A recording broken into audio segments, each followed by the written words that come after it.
नमस्कार साथियों, हिंदी फ्लोरेट्स में आप सभी का स्वागत है। आज का विषय है 12 खड़ी। 12 खड़ी हिंदी स्वरों की मात्राओं को व्यंजनों के साथ प्रयोग में लाते हैं तो उसे 12 खड़ी कहते हैं। इसमें 12 मात्राओं यानी 12 वॉवल्स की मात्राएं सिखाई जाती हैं। तो सबसे पहले हम हिंदी स्वरों की मात्राएं और जानेंगे, तो इसलिए सबसे पहले हम पहले स्वर पढ़ेंगे और उसके बाद उनकी मात्राएं जानेंगे। तो स्वर हैं अ, आ, ई, उ, ऋ, ए, ऐ, ओ, औ, अं, अह। अब हम इनकी मात्राएं देखेंगे। अब हम देखते हैं, पहला स्वर है हमारा अ, और अ के पास कोई मात्रा नहीं है। इसके कोई चिन्ह हमारे पास नहीं है। दूसरा स्वर है आ में एक स्टैंडिंग लाइन होती है, एक खड़ी लाइन है।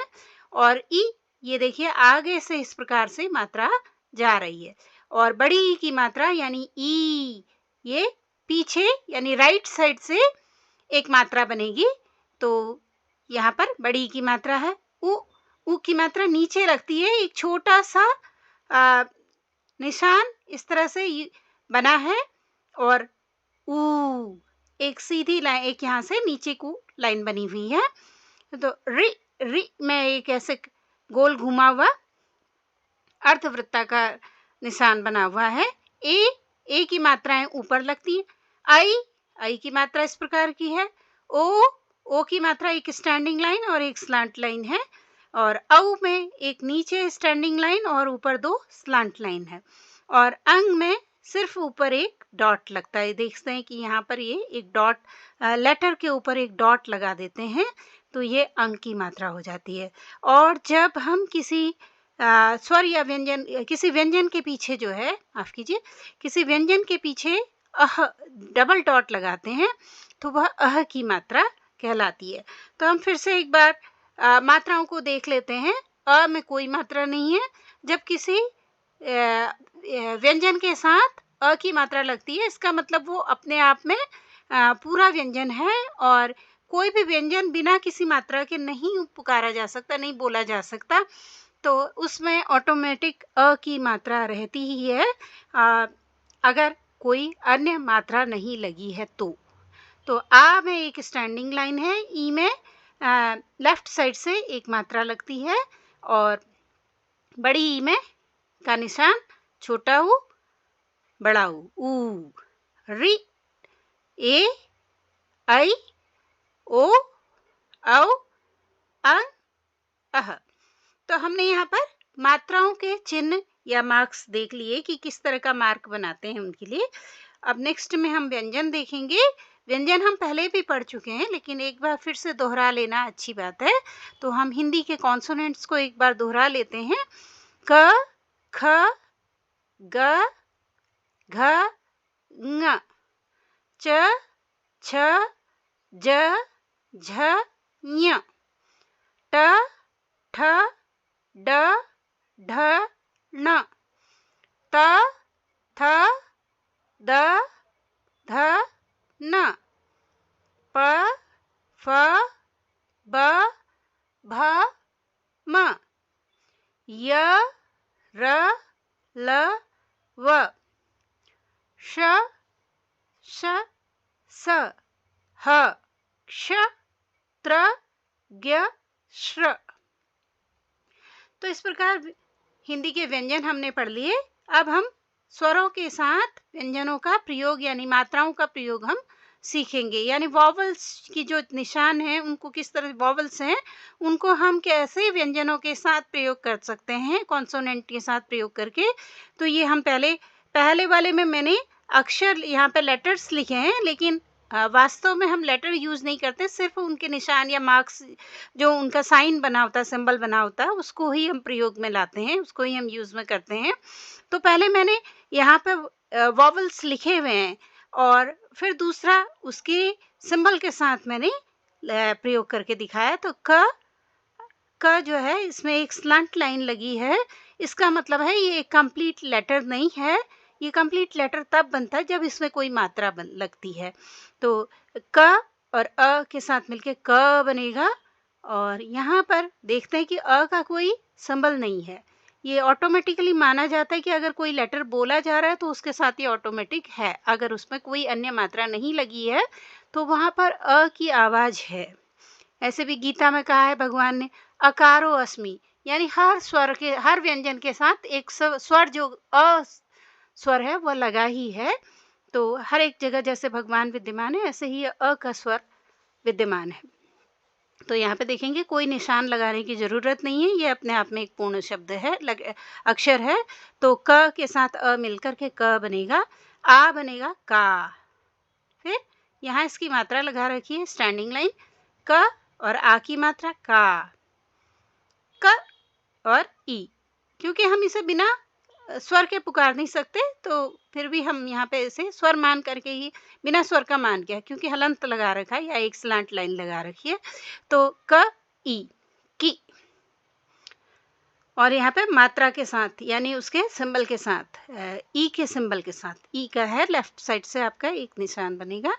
तो की, बड़ी की मात्रा की, उ लगाएंगे तो ऊ की मात्रा कू, बड़ा ऊ, तो क में बड़ा ऊ की मात्रा कू, क में रि की मात्रा क्र, ए, क ए, के, क में ए की मात्रा के, क में आई की मात्रा कै, यहाँ पे भी आई की मात्रा कै। और हालांकि इसके उच्चारण में थोड़ा आपको ये समझना चाहिए कि आई की मात्रा बोली जाती है, लेकिन ये असल में बोलते वक्त ए की साउंड बोली जाती है, कै, जैसे कैसे, कैकई, इस तरह से। तो क और ओ, को, क ओ को, औ की मात्रा कौ, क औ कौ, अंग कंग, कंग, क में अंग की मात्रा ऊपर एक डॉट लगा हुआ है तो कंग। किसी भी लेटर में अगर ऊपर डॉट लगा है तो अंग की मात्रा के साथ वो बोला जाएगा। ऐसे ही यहाँ पे विसर्ग की मात्रा लगी है तो अह, क के साथ ह की साउंड आ जाएगी, ह, क के साथ ह की साउंड आ जाएगी, कह, क ह, कह। तो इस प्रकार हम देखते हैं कि सभी मात्राओं के साथ जो है स्वरों, व्यंजन के साथ मात्राओं को लगाने से उस मात्रा की ध्वनि उसमें आ जाती है। और एक बार फिर से कोशिश करते हैं, क अ क आ का, क ई की, क ई की। ई में इनमें जब बड़ी ऊ की मात्रा या बड़ी ई की मात्रा होती है तो लंबी ध्वनि निकलती है, क उ कु, क ऊ कू, क र कृ, क ए की, क ए कै, क ओ को, क औ कव, क अंग कंग, क अह कह। तो इसी तरह सभी व्यंजनों के साथ मात्राओं का प्रयोग होता है। यहाँ पर वस्तुतः 13 मात्राएं हैं, 13 मात्राओं का प्रयोग किया गया है क्योंकि रि की मात्रा भी ली गई है। सामान्य तौर पर 12 खड़ी में हम रि की मात्रा का प्रयोग नहीं लिखते हैं और सिर्फ 12 मात्राएं या 12 मात्राएं या 12 सिंबल का यूज करके शब्द नए अक्षर बनाते हैं। तो इसलिए इसे 12 खड़ी कहते हैं, यानी 12 वॉवल्स के साथ इनका प्रयोग किया जाता है।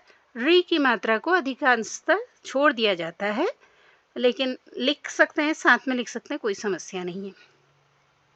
तो यहाँ पर क वर्ग में मात्राओं का प्रयोग मैंने सिखाया, यानी जो क की लाइन है क ख ग घ, उसमें मैंने मात्राओं का प्रयोग करके दिखाया। तो क की लाइन हम पढ़ चुके हैं, हम पढ़ेंगे ख खा खी खी खु खू कृ के खे खो खौ खंग ख।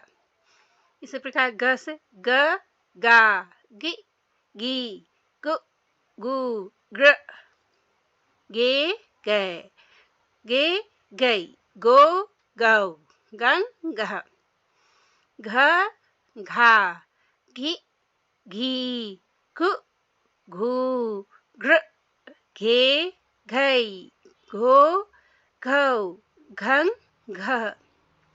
इसमें अंतिम जो पंचम वर्ण का शब्द है, लेटर है, वो है अंग। तो उसका प्रयोग, उसमें मात्राओं का प्रयोग अधिकांशतः नहीं के बराबर है, तो उसको हमने छोड़ दिया है। एक बार फिर से हम देखेंगे पिछले पाठ में। क का की कु कु कृ के कै को कौ कं कह। ख खा खी खु खू ख्र खे खै खो खौ खं खह।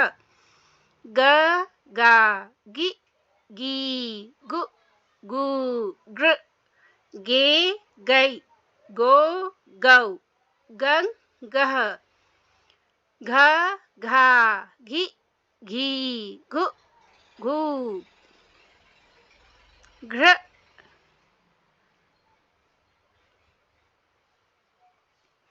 घे घै घो घौ घं घ।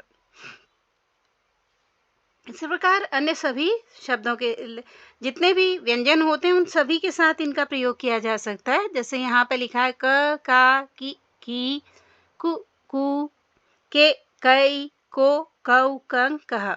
ख खा खी खु खू खे खै खो खौ खं खह। ग गा गी गु गू गे गै गो गौ गं गह। घ घा घी गु घू घे घै घो घौ घं घह। च चा ची चु चू चे छै चो छौ चं चह। छ छा छी छु छू छे छै छो छौ छं छह। ज जा जी जु जू जे जै जो जौ जं जह। झ झा झी झु झू झे झै झो झौ झं झह।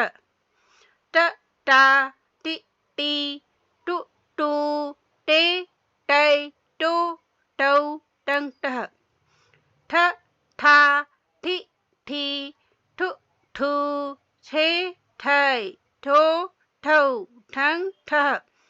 ड डा डी डु डू डे डै डो डौ डं डह। ढ ढा ढी ढु ढू ढे ढै ढंग डो ढौ ढंग ढ। अन्य पेज में देखते हैं।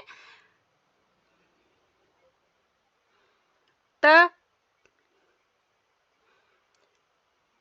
ता ती तु तू ते तै तो तौ तंग तह। थ था थी थु थू थे थै थो थौ थंग थह। द दा दी दु दू दे दै दो दौ दंग दह। ध धा धी धु धू धे धै धो धौ धंग धह। न ना नी नु नू ने नै नो नौ नंग नह। प पा पी पु पू पे पै पो पौ पंग पह। फ फा फी फु फू फे फै फो फौ फंग फह। ब बा बी बु बू बे बै बो बौ बंग बह। भ भा भी भु भू भे भै भो भौ भंग भ। म मा मी मु मे मै मो मौ मंग मह। य या यी यु यू ये यै यो यौ यंग यह। न ना नी माफ कीजिए। र रा री रु रू, रे रई, रो रौ, रंग रह, ल ला, लि ली, लु लू, ले लई, लो लौ, लंग लह, व वा, वि वी, वु वू, वे वै, वो वौ, वंग वह। अन्य पेज में श शा, शि शी, शु शू, शे शय, शो शौ, शं शः, स सा, सि सी, सु सू, से सै, सो सौ, सं सः, ह हा, हि ही, हु हू, हे है, हो हौ, हं हः, क्षକ୍ଷା, क्षि क्षी, शु शू, क्षे क्षै, शो शौ, शं सः, त्र त्रा, त्रि त्री,त्रु त्रु, त्रे त्रै, त्रो त्रौ, त्रं तः, ज्ञ ज्ञा, गि गी, ग्यु ग्यू, गै गै, गो गौ, गं गः, श श्रा, श्रि श्री, श्रु श्रु, श्रे श्रै, श्रौ श्रौ, श्रं श्रः। तो इस प्रकार ये क से लेकर ह तक की 12 खड़ी, जिसमें 12 स्वरों की मात्राएं हमने सीखी हैं। तो इनको बार बार प्रयास करने पर, रिपीटिशन करने पर हमें इनका अभ्यास हो जाता है और हिंदी पढ़ने में असुविधा नहीं होती है। तो कोशिश करना चाहिए कि इन्हें याद कर लिया जाए, बार बार दोहरा करके याद कर लिया जाए, रिपीट करके याद कर लिया जाए। इससे हमारी हिंदी की मात्राओं में बार बार जोड़ने की दिक्कत नहीं आती है और हम आसानी से पढ़ना सीख जाते हैं। यहाँ पर एक और चीज बताना चाहूँगी। जो क्ष शब्द है, उस शब्द का उच्चारण, उस लेटर का, उस अक्षर का उच्चारण है क्ष, ऐसे है। लेकिन क शब्द की आवृत्ति तभी रहती है जब वो बीच में आता है। अगर प्रारंभ में उसका आवृत्ति है तो श ही उच्चारण होगा। और इसी प्रकार ज्ञ का उच्चारण थोड़ा विवादित है। इसे अहिंदी भाषी, जो कि हिंदी जिनकी मातृभाषा नहीं है अधिकतर, वो उनका दक्षिण भारतीय स्थान में इसका उच्चारण अलग तरीके से होता है, जबकि उत्तर भारत में इसका उच्चारण आधा ग और य की तरह होता है, ज्ञ ऐसे उच्चारण आता है। तो चूंकि हिंदी मूलतः उत्तर भारतीय भाषा है, तो इसका उच्चारण इसी प्रकार से करना चाहिए। अन्य भाषाओं में जिस प्रकार से उनका मौलिक उच्चारण है उसी प्रकार से जारी रखें। लेकिन यहाँ पे कोई विवाद की स्थिति नहीं होनी चाहिए। इसका उच्चारण हिंदी में ज्ञ ही है और मानक रूप से स्टैंडर्ड फॉर्म में भी भारत सरकार ने उसे ज्ञ उच्चारण स्वीकार किया है। और इसका उच्चारण हमेशा हिंदी में, जब आप हिंदी बोलते हैं उस वक्त इसका उच्चारण ज्ञ करना ही उचित माना जाएगा। तो अगर आपको हमारी यह कोशिश पसंद आई है तो कृपया चैनल को लाइक, सब्सक्राइब और शेयर कीजिए। धन्यवाद।